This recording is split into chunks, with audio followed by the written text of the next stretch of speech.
皆さんこんにちは、みさとです。ここは JR の姫路駅です。まだ朝6時頃の時間帯、駅前は人もまばらで、姫路城が見える道も回送のバスしかいません。今回は山陽新幹線と土山線特急南風号を乗り継ぎます。が、本来はこの旅、姫路駅から寝台特急サンライズ号に乗るはずでした。ところがサンライズは山陰地区の大雨で運休に。気がついたのが大阪駅でもう乗車券を利用していてどうしようか迷いましたが、リカバリー案を考えてサンライズの1時間後の新幹線で旅を続けることにしました。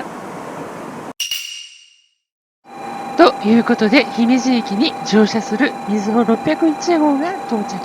この列車は新大阪を朝6時ちょうどに発車する山陽新幹線の始発列車で鹿児島中央まで行きます。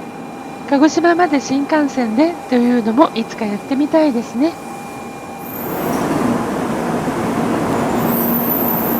九州新幹線に乗り入れるみずほの指定席は東海道新幹線車両などと違って横4列、ゆったりと座ることができます。6時29分、みずほ601号は定刻に姫路駅を発車。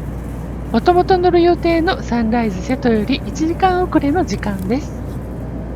今回は土山線の五面駅まで行きますが、新幹線利用による時間短縮とサンライズ瀬戸が境で高松間を往復して時間がかかる分、さらに高松駅で30分以上停車しているため、代替案のみずほとこの後岡山から乗車の特急南風号の利用の方が1時間ほど早く五面駅に到着できたりします。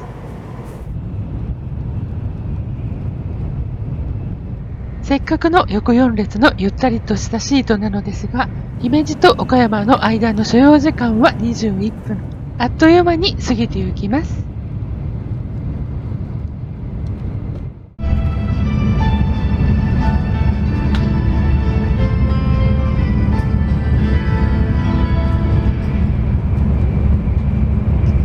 まもなく岡山です。サンライズなら1時間ほどかかる姫路と岡山、本当にあっという間でした。いつか熊本か鹿児島までこの新幹線で行ってみたいですね。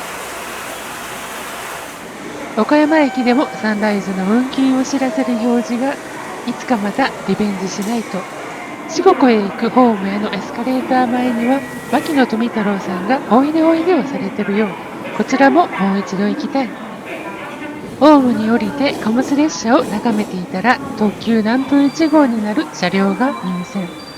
この5月にもバースデー切符で四国を旅したので、南風に使われている2700系気動車はもうすっかりおなじみな気がしてきました。7時8分、岡山駅を発車。窓に水滴がついていますが、岡山は降っていません。四国は今日降らないっていう方でしたが、さてどうなるか。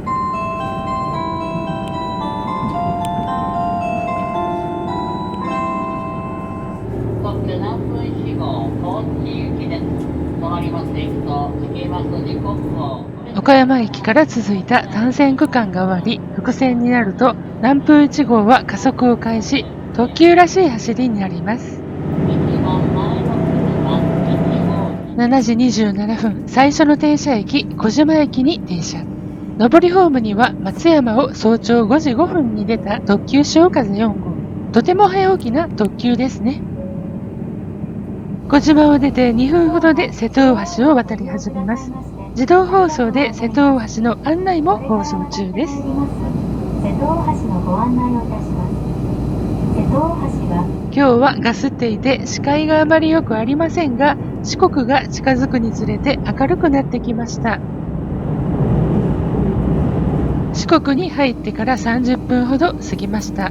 下に琴電の線路が見えると間もなく琴平駅。サンライズ瀬戸の運休がなければこの駅まで乗車予定でした。琴平駅を発車すると放送でこの先山間部を走り、揺れが激しくなるから注意してとの放送がありました。振り子式の車両なので通常の車両よりカーブを速く走れて、その分揺れも大きくなりますから注意が必要ですね。香川徳島県境の井の花峠を長いトンネルで抜けて行きます。窓が曇っていますが、吉野川を渡っています。峠越えの後、標高が下がるにつれて曇ってきました。9時39分、淡井木田駅を発車。山の中に入ると天気が崩れ気味ですね。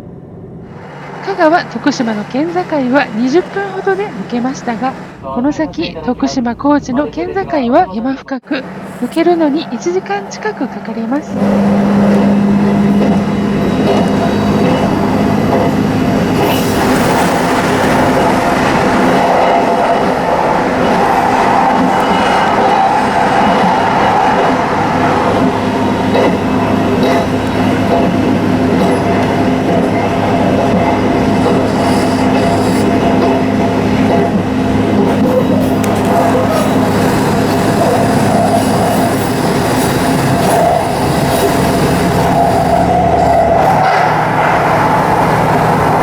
トンネルの中で信号があり、出口が近くなって線路が分かれています。トンネルを出るとそこは鉄橋の上にホームがあります。